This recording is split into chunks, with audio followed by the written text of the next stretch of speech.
الصلاة والسلام عليك يا رسول الله عليك يا حبيب الله عليك يا نبي الله.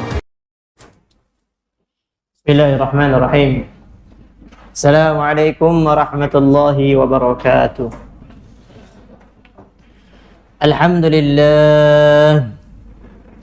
Alhamdulillahi rabbil alamin. Wassalatu wassalamu ala ashrafil anbiya'i wal mursalin wa ala alihi wa sahbihi ajma'in. Subhanaka la ilma lana illa ma 'allamtana innaka antal alimul hakim. Wa la hawla wa la quwwata illa billahil aliyyil azim. Allahumma rabbana zidna ilma warzuqna fahma. Amin. Amma ba'd. Qala Allah ta'ala fil Qur'anil Karim ba'da a'udzu billahi minasy syaithanir rajim. الذين يبخلون ويأمرون الناس بالبخل ويكتمون ما آتاهم الله من فضله وأعتدنا للكافرين عذابا مهينا. وقال النبي صلى الله عليه وسلم من أحيا سنتي فقد أحبني ومن أحبني كان معي في الجنة atau kama qala sallallahu alaihi wasallam. Alhamdulillah, para jemaah muslimin dan muslimat rahimakumullah. Mudah-mudahan para jemaah semua dalam keadaan sihat wal afiat. Alhamdulillah, berbanyak syukur kepada Allah Subhanahu wa taala dengan pilihan daripada Allah. Allah sudi menjemput kita datang ke rumahnya. Moga-moga amal ibadah yang kita kerjakan semuanya diterima oleh Allah. Dan para jemaah yang saya hormati, moga-moga juga baki umur kita itu baki umur yang diberkati oleh Allah. Amin ya rabbal alamin. Para jemaah yang saya hormati, dalam surah An-Nisa ayat 37 juzuk 5, Allah Subhanahu wa taala berfirman, alladzina yabkhaluna, orang-orang yang bakhil, wa ya'muruna an-nasa bil bukhli, dan mereka menyuruh manusia untuk berlaku bakhil. Dua perkara disebutkan oleh Allah. Pertama, dia bakhil, kedekut, tak hidung masin. Haji bakhil yang masa panggil haji bakhil. Bakhil itu datang daripada ayat Quran, bahasa Arab lah, bakhil. Jadi Allah beritahu dalam ayat ini, orang yang bakhil dan orang yang menyuruh orang lain buat bakhil. Dua tu. Dah lah dia kedekut, dia ajak orang lain kedekut sekali. Jadi sinonim dengan menyuruh orang lain buat jahat, sebenarnya dia ni dah terkait dengan syaitan. Sebab syaitan je suruh buat jahat. Asalnya manusia ni dia tidak akan suruh orang buat jahat. Tapi kalau orang tu dah biasa dengan terlibat dirinya dengan jahat, automatik dia akan ajak orang lain buat jahat. Sebab tu akan datang ayat Quran depan nanti. Tapi saya habiskan ayat tadi, ayat 37 dulu. Allah berfirman lagi, wa yaktumuna ma atahumullah min fadli. Mereka menyembunyikan apa kurniaan Allah yang Allah berikan kepada mereka. Mana harta ada, simpan nyorok, tak nak bagi kat orang. Kemudian Allah beritahu, wa a'tadna lil kafirin adzaban muhina. Kami sediakan bagi orang kafir azab yang menghinakan. Kemudian sambung lagi Allah belakang, ayat 38. Allah Subhanahu wa taala berfirman, walladzina yunfiquna amwalahum ria'an nasi wa la yu'minuna billahi wa la bil yaumil akhir. Mereka, orang-orang yang membelanjakan harta mereka dengan keadaan riya, memperlihatkan harta kepada manusia. Dia sedekah tu tunjuk ke orang. Sedekah tu dah elok dah, tapi bila sedekah menunjuk ni dia ada masalah sikit. Dan dahlah sedekah tak beriman dengan Allah dan hari akhirat pun. Kalau dia sedekah pun bukan sebab dia takut pada Allah, bukan sebab dia percaya ada akhirat, tak. Supaya orang tahu dia baik, tu je. Supaya orang tahu dia tu rajin bersedekah. Supaya orang tahu namanya selalu disebut-sebut. Kan ada orang sedekah kan, nak nama dia disebut-sebut. Kalau boleh nama dia duduk atas sekali. penyumbang. Nama atas kali. Tak nak letak hamba Allah, tak nak letak nama juga.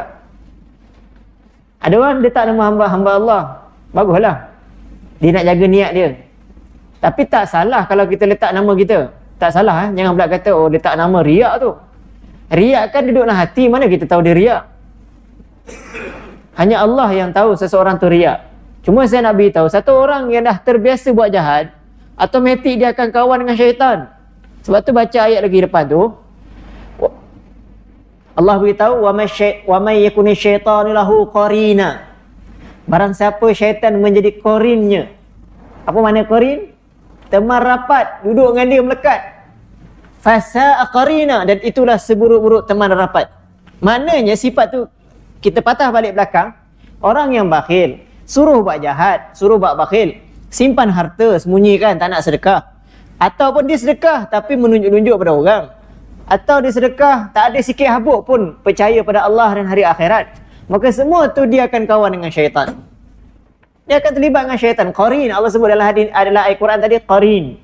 Qarin ni dekat rapat betul-betulnya mesra alam. Syaitan tu dia tu syaitan. Sebab tu dia boleh suruh orang lain buat jahat. Jadi memang kalau buat jahat ni asalnya daripada syaitan. Sebagaimana ayat Quran yang lain, ayat 268 surah Al-Baqarah juzuk 3.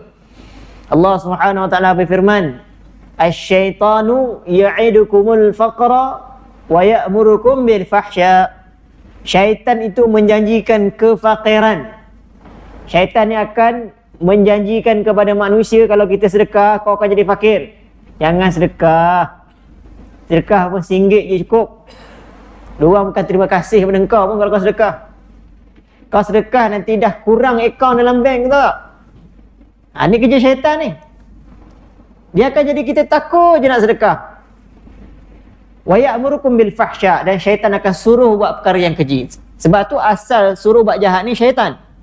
Tapi kalau orang tu dah biasa buat jahat, hari-hari buat jahat ni bukan semestinya mencuri. Bakhil pun jahat. Kedekut. Sebagaimana ayat tadi. Bakhil pun sifat tak baik, tapi dah hari-hari jadi bakhil.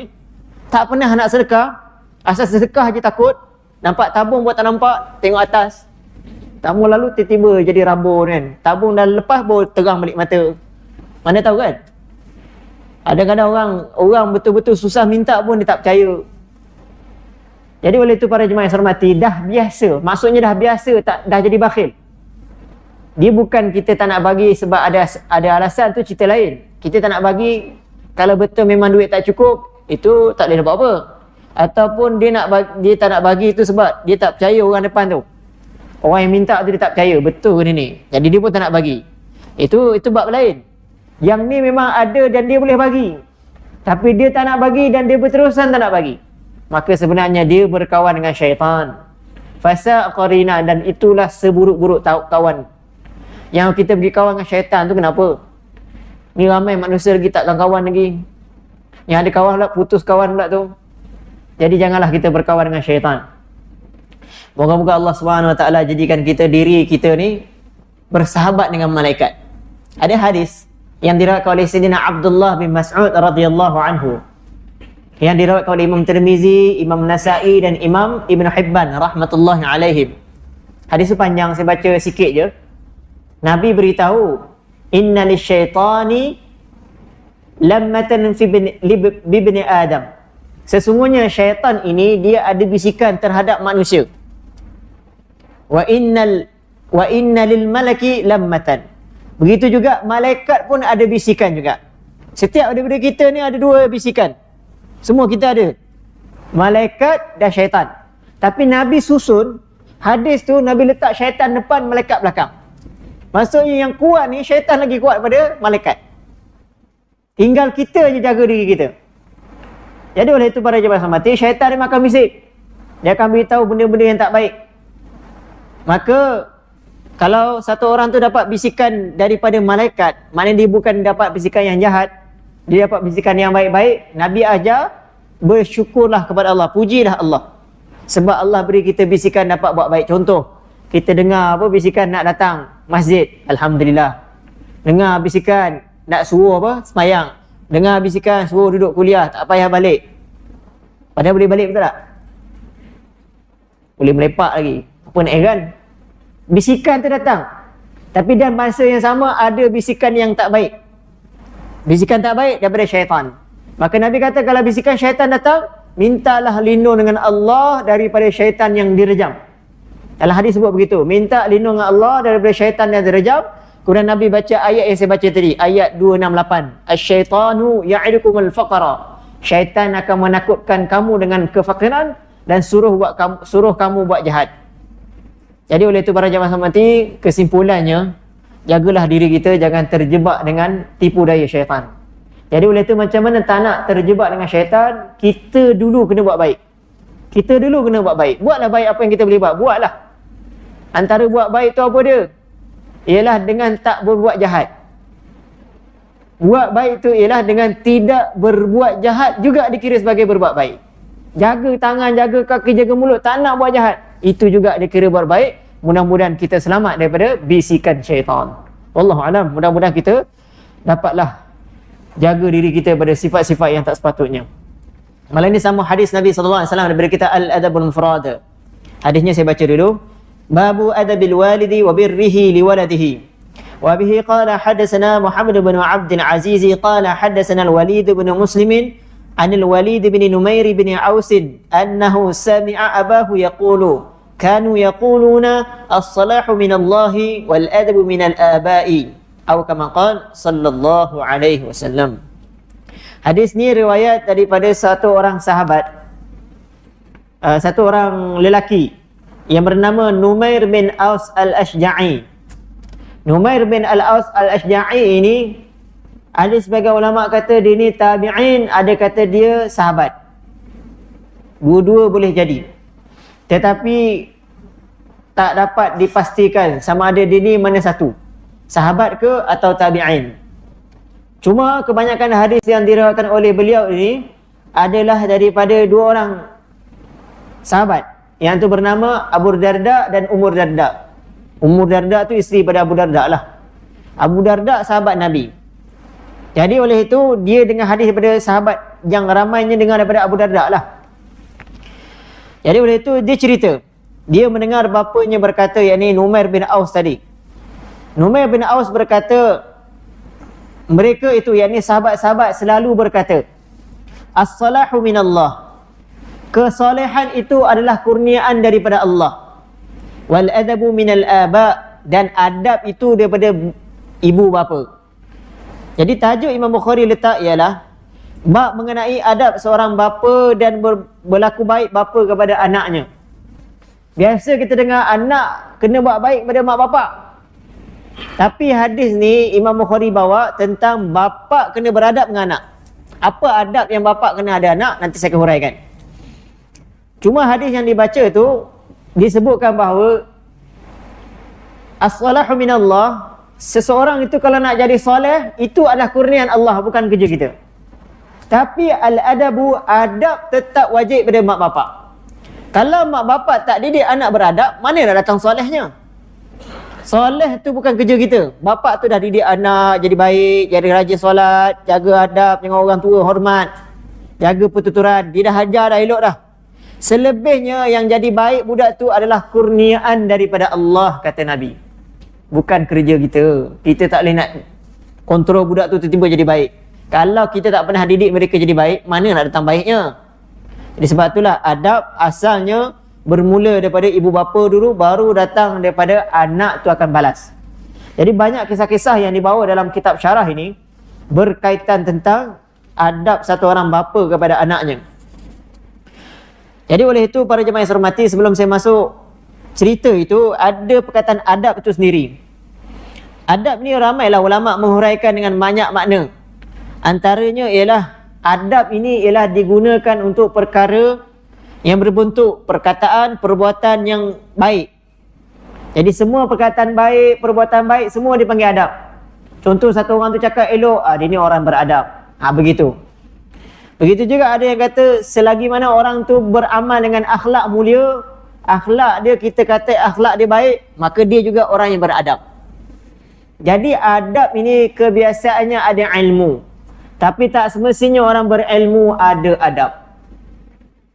Saya ulang balik. Orang yang beradab, kebiasaannya mereka ada ilmu, dan tak semestinya orang berilmu ada adab. Sebab tu ada juga orang ada ilmu, dia kurang ajar, ada. Dia ada ilmu, dia makin belagak, ada. Dia tak jadi macam resmi padi. Padi tu makin berisi lagi, tunduk ke bawah. Dia jadi, tak tahu jadi apa lah. Pokok apa tak tahu. Makin ada ilmu, makin sombong. Makin rasa diri dia lagi bagus pada orang lain. Ini bahaya, ini semua syaitan punya kerja. Sama macam syaitan apa namanya? Azazil. Ataupun nama glamour dia Iblis. Nama glamour tu. Dia ada nama IC, nama asal. Nama asal dia Azazil. Tapi sebab dah jadi jahat, jadi Iblis. Iblis tu sama je. Kaedah dia rasa diri lagi bagus. Dan dia memang lagi banyak ilmu.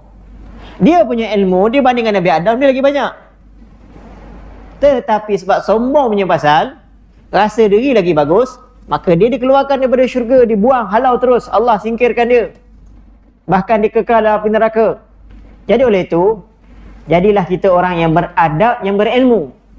Bukan semata-mata berilmu, tapi tak beradab. Jadi balik kepada huraian ulama tadi, ada juga ulama kata makna beradab itu ialah satu orang itu memuliakan orang lebih tinggi daripada dia dan berkasih sayang dengan orang yang lebih rendah kedudukannya. Maknanya kalau dia ada orang atas pada dia, hormat. Kalau ada orang bawah dia tetap sayang, tak adalah belagak. Itu juga dipanggil adab. Ini semua kata-kata yang saya baca dalam huraian ulama. Dan ada juga makna adab ini adalah diambil daripada perkataan,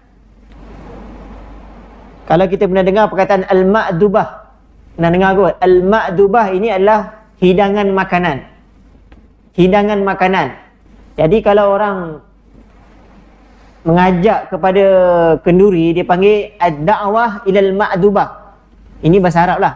Jemputan makan. Kita biasa panggil jemputan tahlil, jemputan kenduri, doa selamat.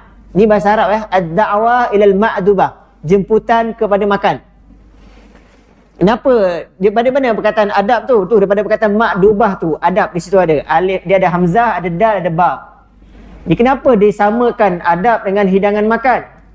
Maka dijawab ialah sebagaimana makan kita ajak orang datang makan, begitulah orang yang bila ada adab, orang lain akan ajak supaya sayang kepada dia, hormat dia, dan dia pun akan ajak orang lain kepada kebaikan. Itu ajak tu kat situ. Ini semua kata-kata ulama lah. Kemudian para jemaah yang saya hormati, bapa ni dia bukan hanya jadi bapa semata-mata. Jangan diingat dia jadi bapa, anak tu kena dengar cakap dia. Tidak. Kalau dia tak mengajar adab, maka jangan salahkan anak itu. Sebab asal bapa tu dulu kena didik anak. Wal mas'ul, tanggungjawab itu bermula pada bapa. Bukan anak tu yang kena dulu buat baik pada bapa. Tidak. Ini sebagaimana huraian ulama. Dan ada hadis yang diriwayatkan oleh Sayyidina Jabir bin Samurah radhiyallahu anhu, hadis yang diriwayatkan oleh Imam Tirmizi rahmatullahi alaihi, Nabi beritahu, la ay yu'addiba ar-rajulu waladahu khairun lahu min ay yatasaddaqa bi sa'in. Satu orang lelaki, yakni bapa yang mendidik anaknya, itu lebih baik daripada dia bersedekah satu sa', satu gantang. Satu gantang makanan. Gantang ni tak kira lah beras ke apa. Gantang apa kilo lah. Banyak jugalah. Jadi oleh itu para jemaah yang saya hormati, satu orang lelaki yang didik anaknya dengan adab, itu lebih baik daripada dia sedekah banyak-banyak. Maknanya satu orang tu kalau dia rajin bersedekah, tapi dia tak didik langsung anak, sedekah dia sikit habuk pun tak dipandang. Maknanya lebih baik dia jaga didik anaknya daripada dia sibuk bersedekah. Ini maksud. Tapi bukan maknanya dia tak payah sedekah. Sedekah-sedekahlah juga. Masa yang sama, didik anak dengan betul. Kemudian juga ada hadis yang lain, ma nahala walidun waladan min nahlin afdala min adabin hasanin.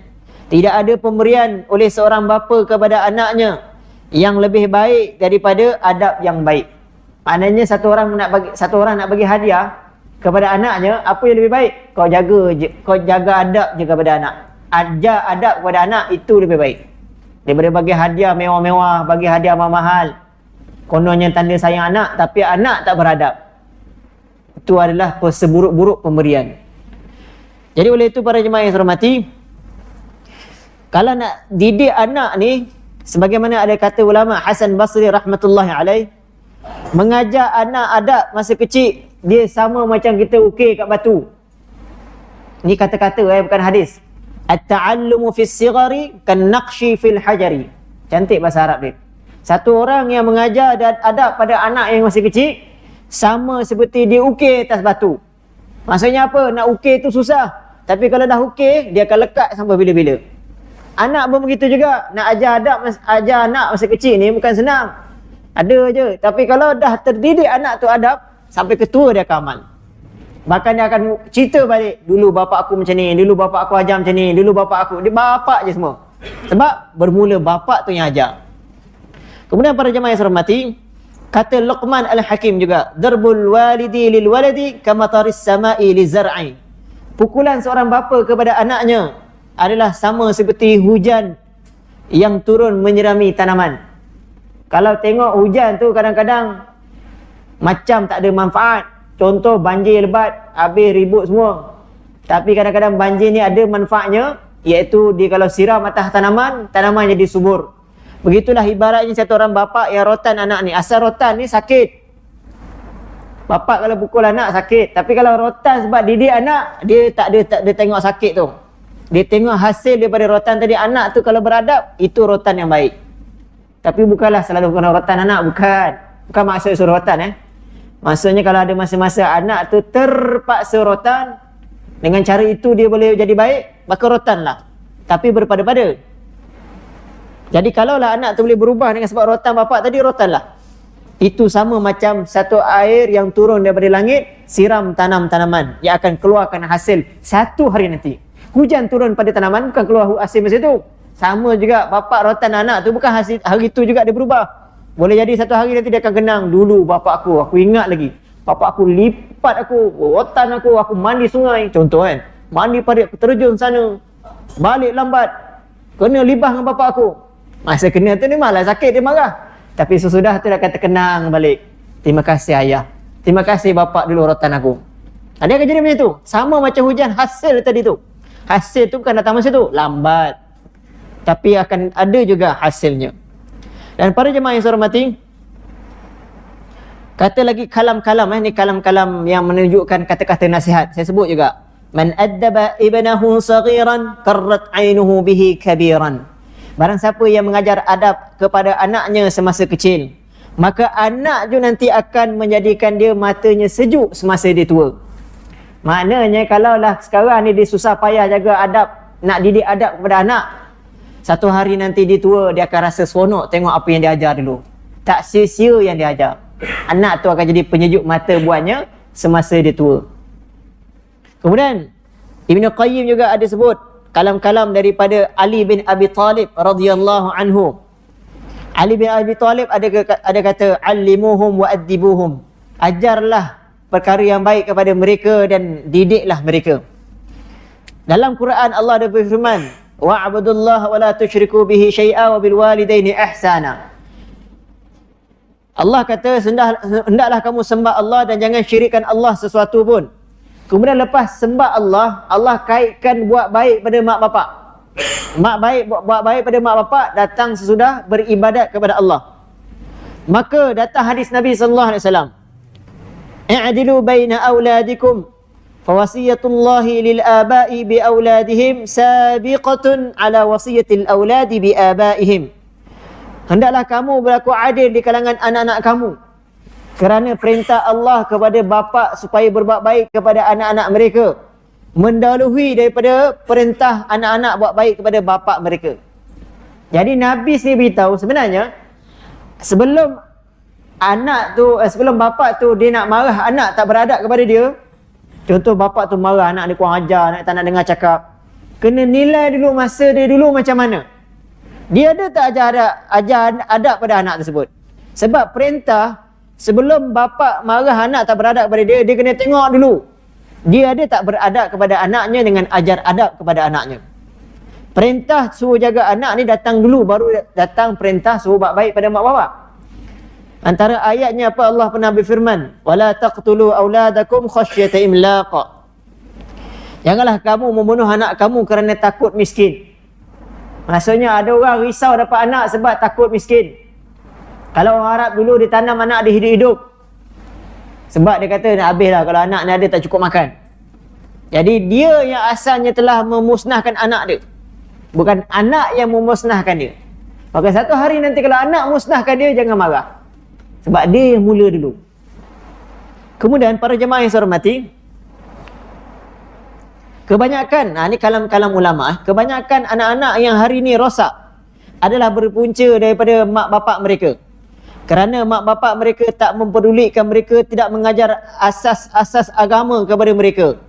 Maka sebagaimana mak bapak telah mensia-siakan anak semasa kecil, lalu anak tu tak dapat manfaat pun daripada mak bapak mereka. Ada mak bapak tapi macam tak ada mak bapak. Mana mak bapak tak ajar adab, tak ajar agama, maka kalam ni kata, begitulah anak tu tadi akan tidak memberi manfaat kepada mak bapak ketika mak bapak sudah tua. Mak bapak dah tua, anak tak boleh buat apa. Sebab tu ada mak bapak yang ditinggalkan oleh anak-anak mereka. Bahkan ada mak bapak yang dihalau daripada rumah mereka selepas, contohlah suami isteri, bapak dia meninggal, tinggal mak kan, berebut adik-beradik harta. Rumah yang mak duduk pun orang nak, maka dia keluarkan mak, rebutkan harta tadi. Kenapa jadi begitu? Kena kenang balik masa dulu. Sebelum menyalahkan anak, memanglah anak tak patut buat macam tu, haram buat begitu. Tapi sebelum diceritakan kenapa anak buat begitu, ungkit balik masa dulu. Dulu buat macam mana dengan anak-anak. Ni semua kalam-kalam yang disebutkan supaya kita beringat kembali. Kata ada satu kisah yang diriwayatkan oleh Al-Faqih Abu Lais. Ni saya kata kisah-kisah ni menjadi pengajaran kepada kita semua. Al-Faqih Abu Lais As-Samarqandi rahmatullahi alaih didatangkan satu kisah yang sanadnya daripada Sayyidina Abu Hurairah radhiyallahu anhu. Nabi SAW bersabda, min haqqil waladi 'alal walidi salasatu asya'a. Antara hak seorang anak terhadap bapanya ada 3 perkara. Maksudnya bapa bertanggungjawab untuk buat 3 perkara ini terhadap anaknya. Yang pertama, ayyuhsina ismahu idza wulida. Letak nama yang baik kepada anaknya bila anaknya dilahirkan. Sunnah beri nama pada hari yang ke-7. Sebenarnya hari ke-7 ni banyak sunnah, tapi ramai orang kita tinggal. Selain daripada kita beri nama pada hari yang ke-7, kita juga cukur rambut anak tu habis pada hari yang ke-7. Cuma orang Melayu selalu amalkan cukur jambul lah. Cukur jambul saya tak kata haram, tapi yang sunnahnya adalah cukur habis. Kalau orang tu cukur jambul, lepas tu cukur habis, okey lah. Janganlah biar cukur jambul, cukur sikit-sikit, lepas tu tinggal budak tu lompong sana, lompong sini. Itu tak betul lah. Sunnahnya adalah cukur hari ke-7. Habis, buang semua. Dan rambut yang dicukur itu ditimbang dengan, timbang lah. Berapa berat, seberat itulah disedekah emas kepada fakir miskin. Kalau kita kata rambut bayi tadi 2 gram emas kita kena sedekah kepada fakir miskin. Sunnahnya hari ke-7 dibuat. Kalau tak mampu, hari lain. Tapi rambut tu dicukur hari yang ke-7 dan rambut itu ditanam.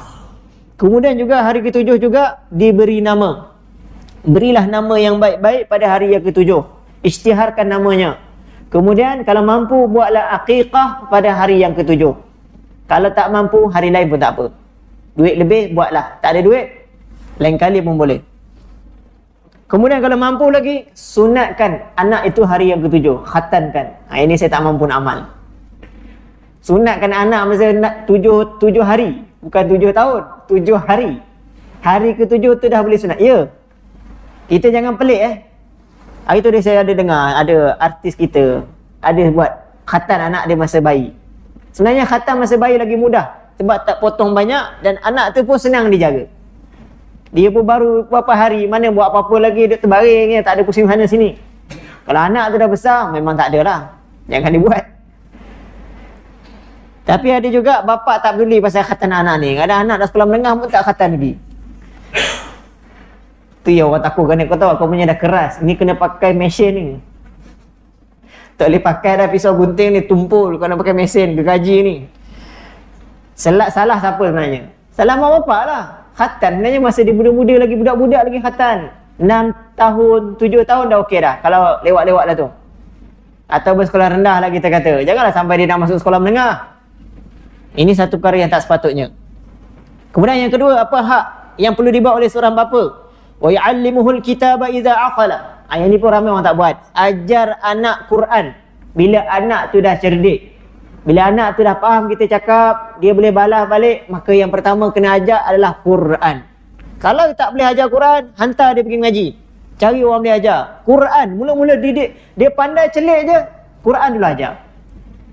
Sama ada kita ajar dia ikut kita baca ke, walaupun dia mengajuk-ngajuk ke, baca tak jelas ke, itu cerita lain. Yang penting kita dah sebut. Sebut nama Allah, sebut ayat Quran. Biar dia ikut-ikut. Sampai satu masa nanti dia dah biasa dengar. Ni ayat tu, ni ayat ni. Padahal dia belum pandai ngaji lagi. Tapi dia dah tahu sebab mak bapaknya dah mula sebut ayat Quran. Yang ketiga, kata lagi. Wa izawwijuhu idza adraka. Kahwinkan dia bila dah ada jodoh. Maknanya dah tengok layak dia dah kahwin, kahwinkan. Jangan lambat-lambatkan kahwin.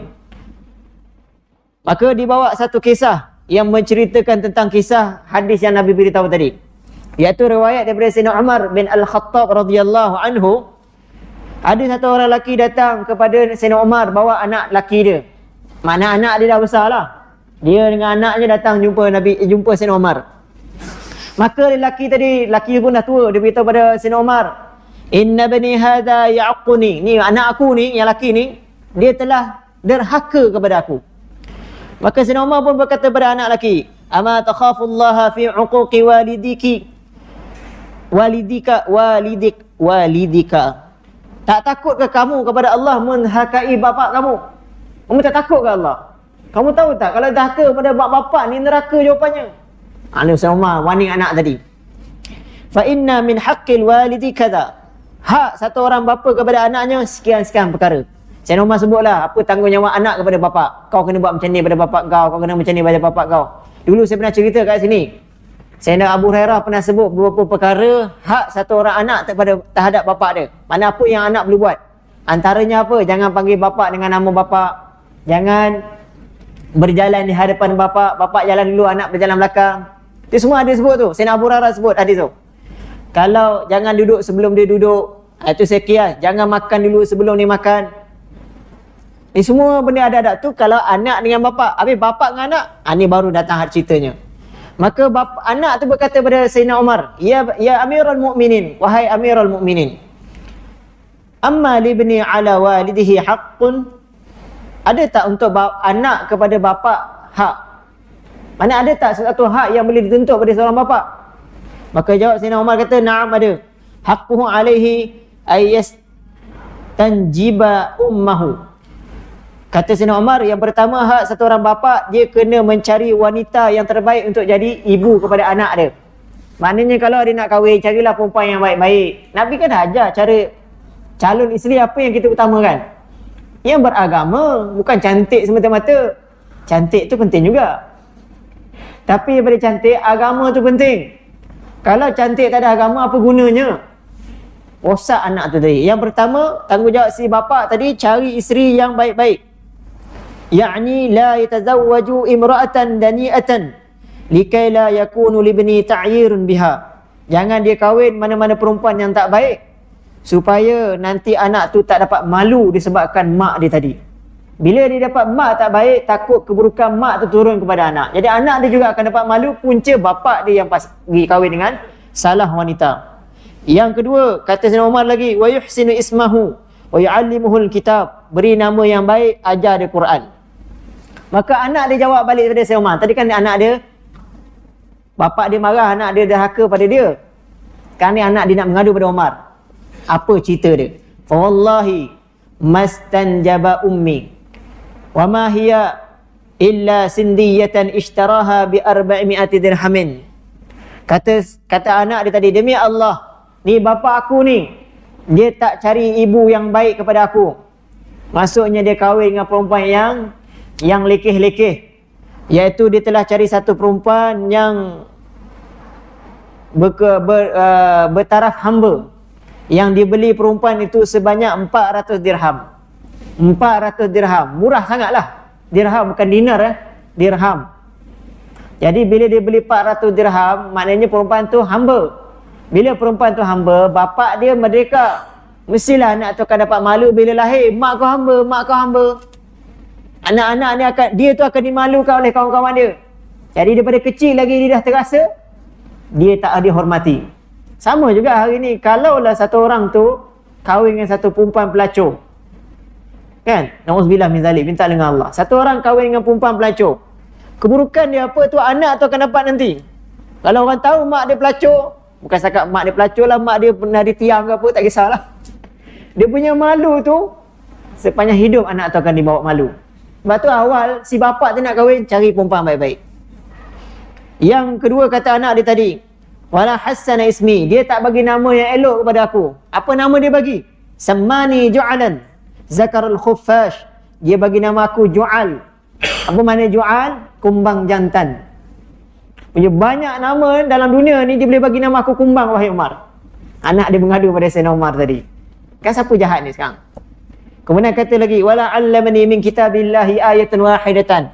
Dia tak pernah ajar aku satu ayat pun daripada kitab Allah. Dia tak pernah ajar aku Quran. Aku tak pandai langsung mengaji. Faltafasa Umaru. Lepas tu Sayyidina Umar pun berpaling kepada bapa dia. Lalu Sayyidina Umar berkata kepada bapa dia, taqulu ibni ya'uqquni faqad aqadtahu qabla an ya'uqqaka kum anni. Kata Sayyidina Umar, kamu cakap, ini Sayyidina Umar cakap kepada bapa dia tadi kamu cakap anak aku derhaka pada aku, padahal engkau sebenarnya derhaka pada anak engkau. Sekarang kau bangun, pergi daripada sini. Sayyidina Umar halau si lelaki tadi. Maksudnya, tu saya kata tadi, asal kaedah bapa kena didik adab. Maka lepas bapa dah didik adab, anak yang tak beradab, itu baru dia boleh tuntut balik. Dia boleh tuntut dekat akhirat, ya Allah, anak aku tak beradab, dia anak aku derhaka kepada aku. Baru betul.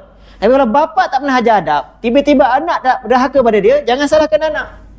Sebagaimana berlaku pada Umar. Umar kata, engkau dah derhaka dulu pada anak-anak. Na'udzubillah. Ada satu kisah lagi yang diriwayatkan oleh Al-Faqih juga, Abu Lais As-Samarqandi rahmatullahi alaih. Beliau cerita riwayat daripada ulama Samarqand. Samarqand dekat mana? Uzbekistan. Dulu Uzbekistan ni memang terkenal tempat pengajian ilmu agama. Sekarang tak ada dah. Apa pun tak ada sana. Sedih sekarang ni. Masjid pun dah tak jadi, tak imarah macam dulu. Samarqand ni tempat ulama belajar agama. Antara yang asal daripada sana siapa? Uzbekistan, Imam Bukhari rahmatullahi alaih. Imam Bukhari daripada sana tu. Kitab Sahih Bukhari yang ni, kitab Mufrad kita baca ni, Imam Bukhari punya. Asal daripada Uzbekistan. Tapi sana dah tak ada dah tempat ilmu. Kita dengar azan dulu . Allahumma salli ala sayyidina Allahumma rabbana wasyaraqa.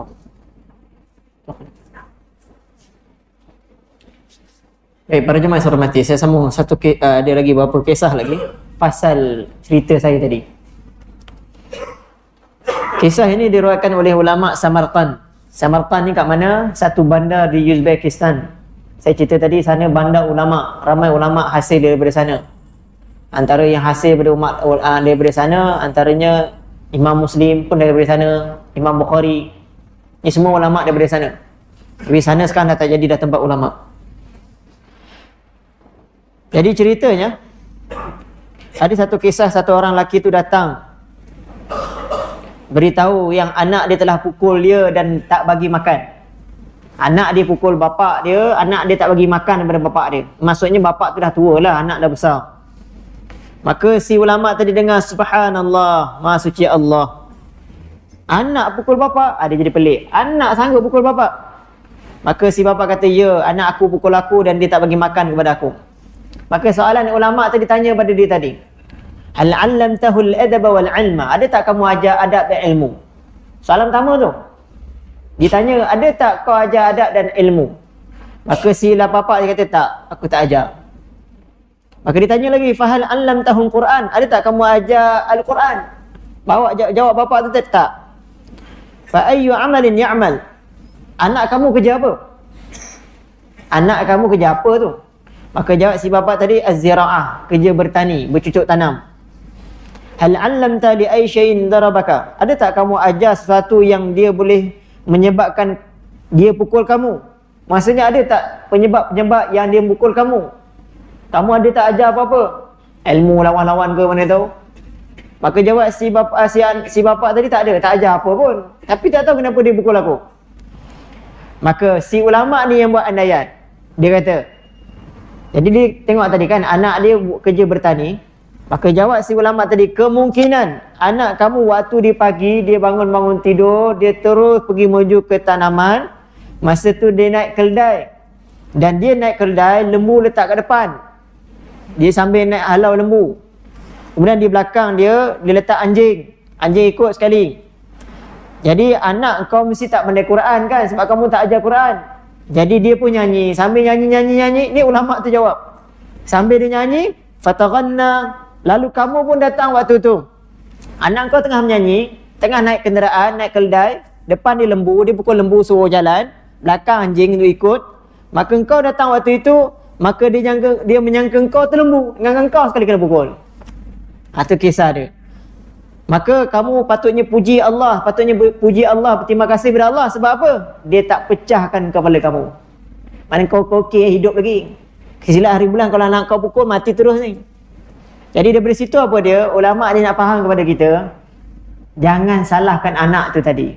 Antara pukulan tu, walaupun pukulan tu mungkin tak sengaja, jangan ingat benda tu tak sengaja. Mungkin pukulan tu sebab dia dulu tak ajar Quran kepada anak dia.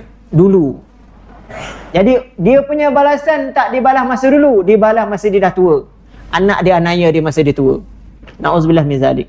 Ini semua kisah-kisah. Ada satu kisah lagi yang diriwayatkan oleh Sabit Al-Bunani rahmatullahi alaih. Ada satu orang lelaki tu tengah pukul bapak dia kat satu tempat. Dia tengah belasah bapak dia. Lalu orang tanya dia, kenapa kau pukul ni? Kenapa kau pukul dia ni? Anak pukul bapak tu, bukan bapak pukul anak. Maka orang tanya, kenapa pukul dia ni? Maka jawab si bapak tadi, biarkan dia pukul aku, biarkan. Kerana aku dulu pernah pukul bapak aku sendiri kat sini. Dulu dia pukul bapak dia, sekarang anak dia dah besar, anak dia pukul balik bapak dia. Maka maknanya berterusan lah. Apa buruk yang kita buat pada bapak kita, anak kita akan buat balik pada kita. Na'udzubillah min zalik. Jadi benda ni diulang-ulang, jaga-jagalah kita. Adab yang baik dia akan ulang balik pada kita akan kemudian. Maka sebab itulah Nabi beritahu, as-salahu minallah. Kurnian kesalahan seseorang anak itu datang daripada Allah, bukan datang daripada kita. Kita ajar je. Biar dia jadi baik, didik dengan benda yang betul. Satu hari nanti baru Allah akan beri dia perubahan kepada dia. Baru dia jadi anak yang baik. Kemudian juga ada kalam ulama'. Dia berdasarkan hadis jugalah, riwayat dari Sya'bi rahmatullahi alaih daripada Nabi sallallahu alaihi wasallam. Nabi beritahu, rahimallahu walidan a'ana waladahu ala birrihi. Allah merahmati seorang bapa yang menolong anaknya untuk berbuat baik kepadanya. Maknanya mana-mana bapa yang baik, dia cuba jaga anaknya jangan jadi anak derhaka. Maka Allah akan merahmati bapa dia tadi.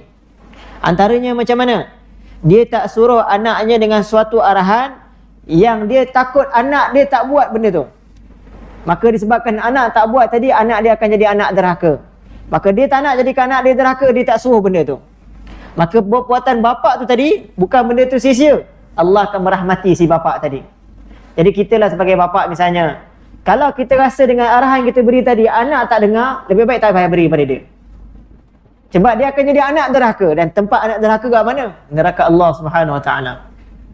Ada satu kisah juga dari orang-orang soleh.